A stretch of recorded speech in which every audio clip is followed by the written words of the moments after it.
Welcome to this explainer. Today, we're diving into an absolutely mind-bending framework that brilliantly fuses astrophysics, ancient mysticism, and geometric physics into one epic cosmic map. It's called the Gnostic Kardashev scale. If you've ever wondered how a species' technological evolution might connect to, this spiritual evolution of consciousness, well, you're in exactly the right place. This framework doesn't just put those two ideas side by side, it literally merges them into a single cohesive geometry of the universe. But hey, before we blast off into timelines and singularities, let's nail down exactly what this source material is proposing, just so we don't get lost in the dense terminology. Basically, the neo-agnostic Kardashev scale is a unified theoretical framework. It maps out how a civilization evolves. But it's not just about building better rocket ships or harvesting more electricity. We're talking about a complete journey from basic planetary survival all the way to gaining architectural control over the universe itself. And the craziest part? It maps this entire evolution across 4 distinct frequency layers within a geometric shape known as a torus. To map out this massive journey, we'll follow a clear ascension arc today.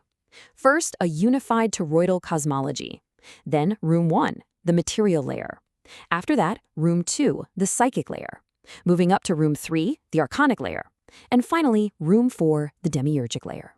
So, let's start with section 1, a unified toroidal cosmology, bridging science and spirit. This is where the framework brilliantly maps the technological progression of the Kardashev scale directly onto the spiritual ascension tiers of Gnosticism. You see, while the standard Kardashev scale measures a civilization's physical energy mastery, like harnessing planetary or stellar power, Gnostic philosophy outlines spiritual awakening. What our source does here is superimpose the physical, measurable milestones of the Kardashev scale directly onto those spiritual tiers. They're treated as the exact same evolutionary process, just viewed through 2 totally different lenses. Pretty wild, right? Tying these concepts together is a torus. Think of it like a dynamic, giant donut shape made of energy. Evolution in this model is simply a shift in frequency along a spectrum.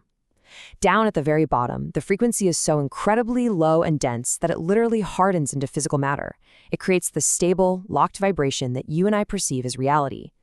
But as you climb the torus, the frequency increases. It becomes faster, more refined, until you reach the absolute top, a singular unity band. So evolution is essentially just the process of a civilization climbing up these frequency bands.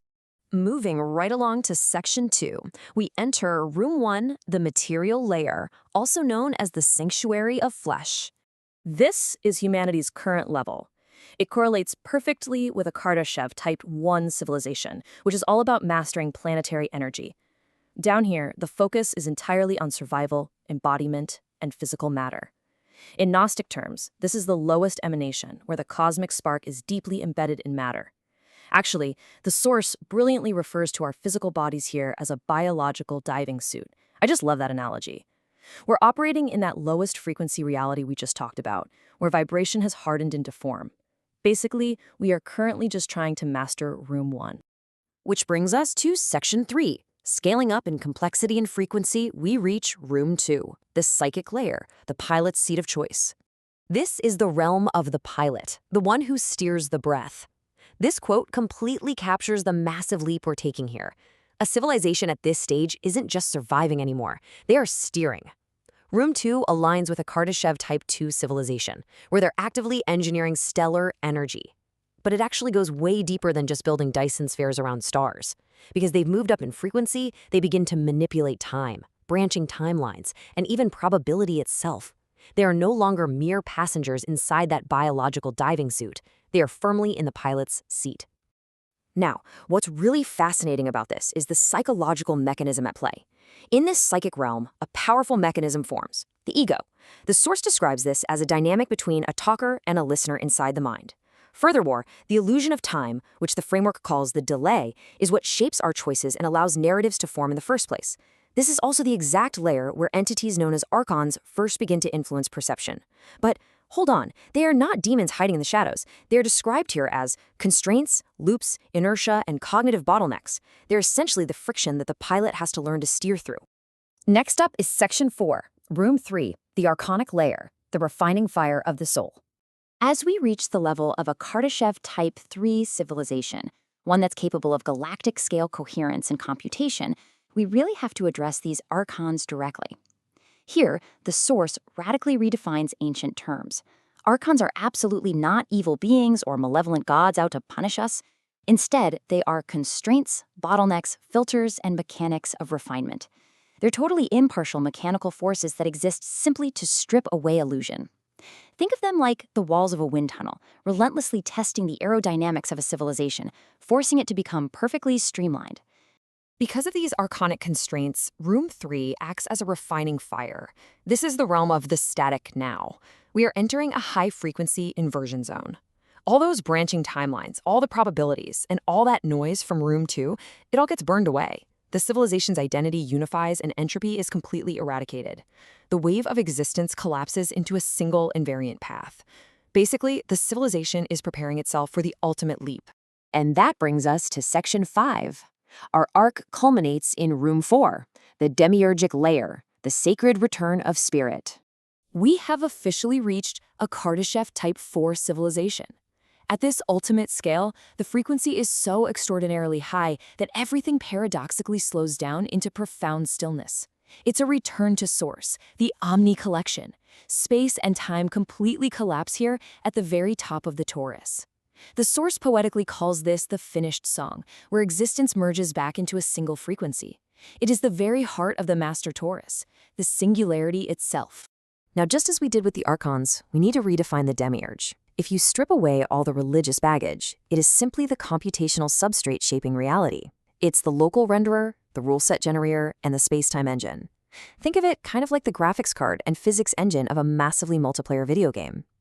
It is a localized architectural function that projects the visible layer of the universe outward from the singularity.